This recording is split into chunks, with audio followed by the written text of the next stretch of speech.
একটা সিদ্ধান্ত। এই জীবনে একটা সিদ্ধান্তের গুরুত্ব কি হতে পারে তা কখনো ভেবে দেখেছেন? একটা সিদ্ধান্ত সেই ভিত্তি হতে পারে যা আপনার পুরো জীবনকে বদলে দিতে পারে, এই সমস্ত সংসারকে বদলে দিতে পারে, ভবিষ্যৎ বদলে দিতে পারে। এই সিদ্ধান্ত যে কোন রাস্তা চয়ন করতে হবে, সেই সিদ্ধান্ত যে কখন সামনে এগোতে হবে আর কখন থেমে যেতে হবে, সেই সিদ্ধান্ত যে কখন যুদ্ধ করতে হবে আর কখন নিজেকে পিছু পা হতে হবে, এই সিদ্ধান্ত হলো খুব গুরুত্বপূর্ণ। আর আপনি তো এই সংসারে একা নন, তাই আপনার একটা সিদ্ধান্ত শুধু আপনার জন্যই নয়, সমস্ত সংসারের জন্য গুরুত্বপূর্ণ হতে পারে। এবার এই সিদ্ধান্ত আপনারই হবে। ভাবনা চিন্তা করে নেবেন, সাফল্য পাবেন। রাধা রাধা। লক্ষ্য, পথ আর সাফল্য, এই তিনটেই একে অপরের সাথে জড়িত, কিন্তু অনেকবার মানুষ এদের ঠিকভাবে বুঝতে পারেন না। তারা ভাবেন যে যেরকম লক্ষ্য হবে সেরকমই পথ হবে, সেই মতোই লক্ষ্য কঠিন হলে পথ কঠিন হবে, লক্ষ্য সরল হলে পথও সরল হবে। যদি আপনাকে আসল সত্যের সাথে অবগত করাই, তাহলে দেখবেন সবকিছুই এর উল্টো। লক্ষ্য নিজের পথ বানায় না, পথ সেটাই যেটা আপনি স্বয়ং নির্বাচন করে আপনি নিজে বানান। সেই অনুসারেই আপনি আপনার লক্ষ্যে পৌঁছতে পারবেন। সেই জন্য জীবনে যখনই লক্ষ্যে পৌঁছানোর পথের বিষয়ে আপনি কোনো সিদ্ধান্ত নেবেন, তাহলে তা ভেবে চিন্তে নেবেন, কারণ এই পথ অত্যন্ত গুরুত্বপূর্ণ। পথ যদি শুভ হয়, তাহলে লক্ষ্য আপনা থেকেই শুভ হয়ে যায়। তাহলে আসুন আমার সাথে ভালোবেসে বলুন, রাধা রাধা। কাল, আজ,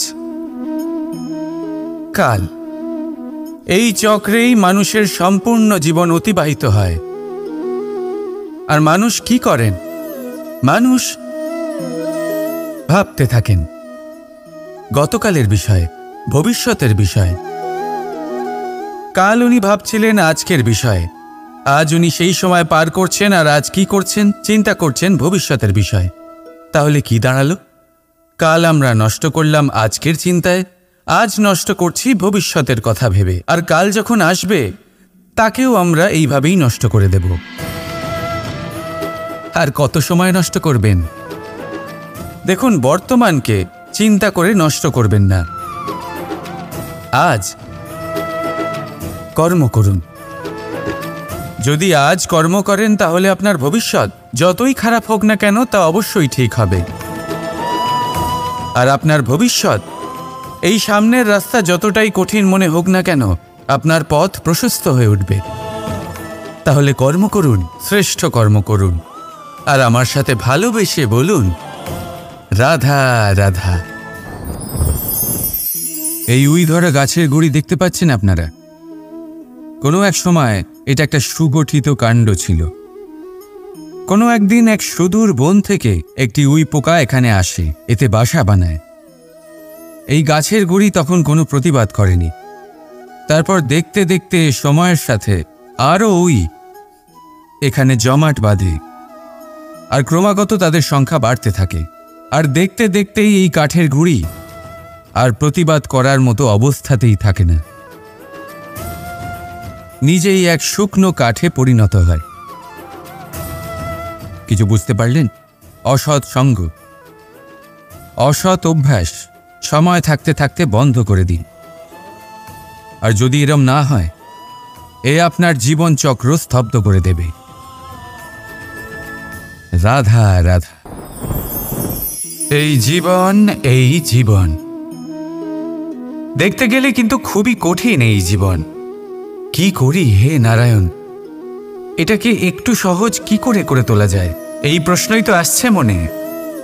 এর উত্তর স্বয়ং সেই মানুষের মধ্যেই লুকিয়ে, তার সিদ্ধান্তে, তার নির্বাচনের মধ্যে লুকিয়ে। এবার জীবনের যে কঠিন সময়গুলো থাকে, সেগুলো সেই প্রসঙ্গের মতোই হয়। যেমন ধরুন, আপনি হাঁটছেন হাঁটছেন আর হঠাৎ করে পায়ে কাঁটা ফুটে গেল। এবার আপনি কি করবেন? এমনও ব্যক্তি আছেন যারা সেই কষ্টের কারণে, সেই কষ্ট পাওয়ার ভয় পিছিয়ে আসেন। এমনও কিছু ব্যক্তি থাকেন যারা সেই আঘাতে নিরাময় করার জন্য সময় নষ্ট করবেন, কতটা জানি না।